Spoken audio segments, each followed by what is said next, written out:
сіздердің назарыңызға төмендегі күн тәртібі ұсынылады. Фермерлер кооперациясын дамыту және жердің құнарын арттыруға бағытталған шұғылшан биогумус қолдану әдісін кеңінен жүзеге асыру бойынша сөз Қазақстан Республикасының фермерлер кооперацияларын дамыту комитеті төрағасы Әсембек Бақшы мырзаның берді. Ассалаумалейкум, құрметті әріптестер. Құрметті Ағатай Әбілұлы, қолдап облыс басқармасы қолдап семинар кеңесті өткізуге атсалысып шыққандарыңыз үшін үлкен рахмет. Бүгінгі тақырып жалпы пилоттық жоба жасалған. Президентіміз Қасым-Жомарт Тоқаев өзінің инаугурациясында осы ауыл шаруашылығын дамытуға 5 жыл арнайтын болып жатыр. Оған үлкен қолдау жасалайын деп жатыр. Соған сай біз органикалық тыңайтқыштарға жалпы оны субсидиялау әдістемесін анықтау бойынша зерттеулер жүргізудің ұлттық пилоттық жобасын жасап шығарғанбыз. Сол пилоттық жобасы жүзеге асыру бойынша осы тақырып осы жөнінде болайын деп жатыр. Егер қазір білесіздер, жерлер үлкен құлдырауға бет алған кез, әртүрлі деградацияларға ұшырап, жерлер әртүрлі эрозияларға ұшырап, жерлер өте қатты құлдырау үстінде. Соны құтқарудың, оны тыңайтудың, оның құрылымын жақсартудың бірден бір жолы ол органикалық тыңайтқыштар болып табылады. Соның ішінде табиғи тыңайтқыш және шылаушанның көмегімен осы органикалық қалдықтардан биогумус өнімін және органикалық қалдықтардан 70 градусқа дейін қыздырып жасалынатын компост өнімін жасап шығарып жатырмыз.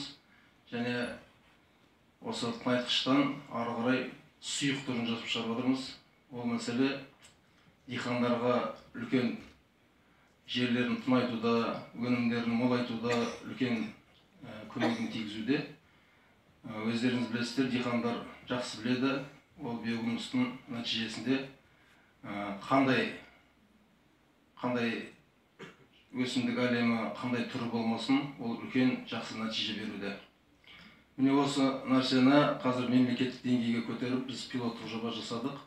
Бұл да органикалық тыңайтқыштарға егер субсидия берілетін болса, бұл диқандарға үлкен мүмкіндік болып табылады. Ол 50%-ын егерде мемлекет субсидия бөліп, жаңағы бөліп беретін болса, ол диқандар үшін үлкен мүмкіндік. Өздерінің жерлерін тыңайтуда, өздерінің жерлерінің құрамын жақсартуға үлкен мүмкіндік болып жатыр. Қазіргі кезде білесіздер, жылыжайлар болсын, ашық алқаптар болсын, жерлер өте қатты нашарлауда. Жылыжайларын көшетеміз бе, жерін ауыстырамыз ба деген үлкен мәселелер болуда. Осы мәселелерде бұл биогумус өте орасан көп көмегін тигізеді. Соған сай биогумустың жерге деген пайдасы жөнінде, органикалық тыңайтқыштардың жерге деген пайдасы жөнінде, өсімдік әлеміне деген пайдасы жөнінде мен біздің Қазверім кооперативінің кеңесшісі әрі агрономы Серік Мұсабекұлына берем.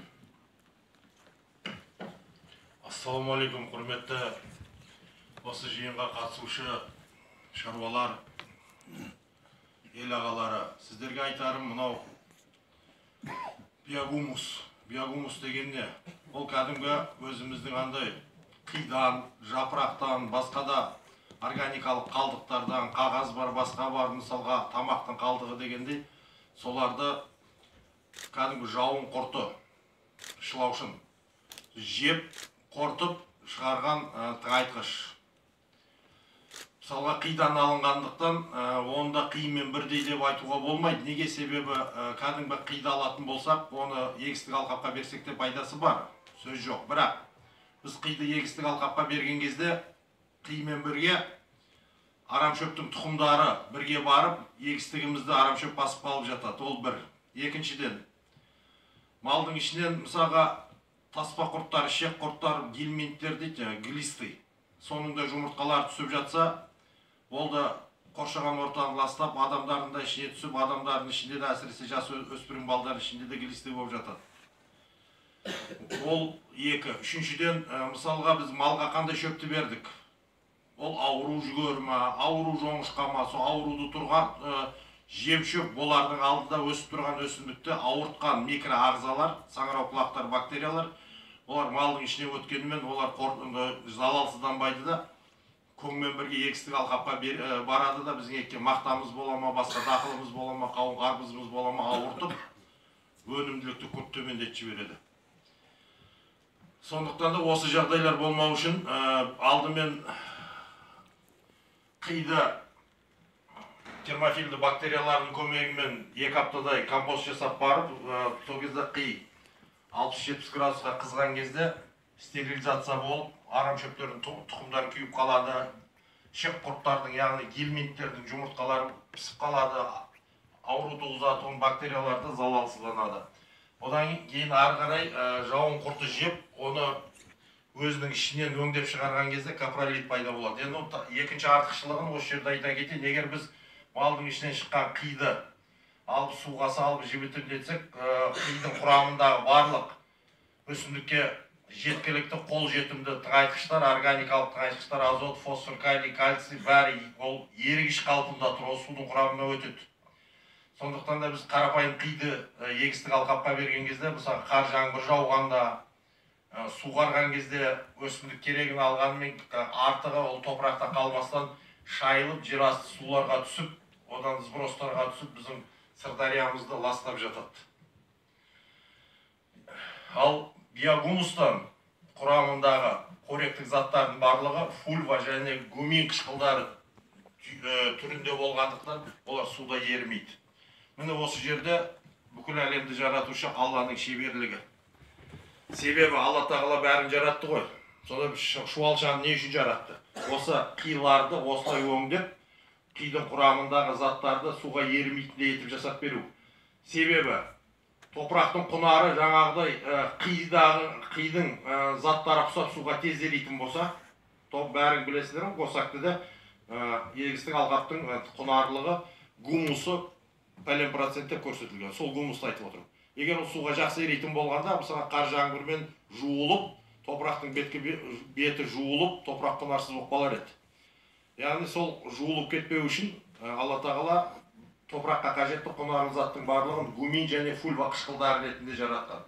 Оны өсімдікке қажетті деңгейде өсімдіктің өзі тамырынан бөліп шыққан қышқылдар арқылы, яки болмаса топырақтағы микроорганизмдер, бактериялар мен саңырауқұлақтар шетінен алып дайындап беріп отырады. Ол бірінші қасиеті биогумустың оның топырақтың құнарлылығын арттыруда. Екінші қызметі, мысалға, оны түсінікті болу үшін мен сіздерге мысалға қысқаша былай сәл темадан ауытқығандай болып сезілер, бірақ былай айта кетейік. Мысалға үйімізге жұмыстан келген кезде, мысалға жұбайымыз, болмаса бойдақтардың анасы буын бұрқыратып бірлеген беш бармақ қойып делік, қазы қарта жал жаясымен рахаттанып жеп аламыз. Ол біз үшін ас. Ал егер кейінгі күні келген кезде алдымызға легенді шикі ұн, шикі ет сондаймен қойса, біз оны жей алмаймыз ғой. Ол уже ас емес, ол продукт уже. Тамақ емес, азық түлік. Яғни біздің өсімдікке берген барлық тыңайтқыштарымыз, ол қи болсын, химиялық тыңайтқыштар болсын, ол өсімдік үшін ол продукты былайша айтқанда. Сол продуктыны өсімдікке дайындап береді оны. Топырақтың поварлары бар, біздің үйдегі аналарымыз, болмаса жеңгейлер сияқты. Ол поварлар микроағзалар. Бактериялар, микробтар. Солар бүкіл органикалық заттарды ертіп, өсімдікке қол жетімді жасап береді. Ол бактериялар биогумус берген жағдайда көбейеді. Себебі биогумустың құрамында да бар. Жауын құртының ішінен шыққан капролиттің ішінде де болады. Осы арқылы биогумус беру арқылы топырақтың микробиотасын, яғни топырақтың поварларын арттырамыз, көбейтеміз. Үшінші бір несі, тамырдың өсуін жақсартады. Адамның көзі рентген емес қой. Мысалға біз өсімдіктің үстіңгі жағын ғана көреміз, жер асты бөлігін көрмейміз.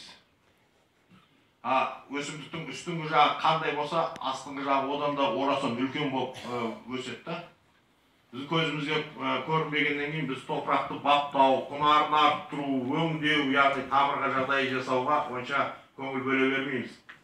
К700-пен жыртамыз, ауыр К700 таптап тастайды. Болмаса судан кейін культивацияны, басқа да жұмыстарды, болмаса чизилді істей алмай, болмаса жеңіл болсын деп құры дискілебеге саламыз дегендей. Соның барлығы тамырдың өсуіне қолайсыз жағдай келтіреді. Ал биогумус болса тамырдың өсуін жақсартады. Және де мынаны сіздер ұмытпаңыздар, өсімдік тірі ағза, тірі организм. Ол да адам құсап үлкен дәретке шығады. Алғашқы рет естіп жатқан шығарсыздар. Кітаптарда бұны былай жазған: корневые выделения или эскудат деп. Сол айтқан үлкен дәреті сол. Мысалға, қалай ойлайсыздар? Өсімдік өзіне өсуіне қажетті 100% қоректік заттарды адам бере ма? Мысалға, тыңайтқыш күйінде, органикалық, химиялық тыңайтқыш күйінде 100% оны жерден алады ма? Жоқ, қалай алады? Жерден өсімдік бар жоқ 6% алады. Адам сол 6%-ның ішінде ғана береді. Біздің селитрамыз, карбамидіміз, амофосымыз, қиымыз сол 6%-ны құрайды. Ал қалған 94%-ны өсімдік ауадан алады. Ауада біздің өкпемізден шыққан, малдың дем алғанынан шыққан, автомобильдердің глушителінен шыққан көмір қышқыл газы бар, СО2. Сол өздеріңіз естіген шығарсыздар, орман